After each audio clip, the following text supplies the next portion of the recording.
எத்தனை பெண்களை கடந்திருப்பேன், இப்படி என் மனம் துடித்ததில்லை.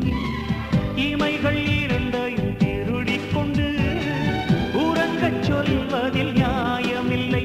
நீ வருவாயோ இல்லை மறைவாயோ, ஏ ஏ ஏ ஏ தன்னை தருவாயோ இல்லை கரைவாயோ. உன்னை பார்த்த பின்பு நானாக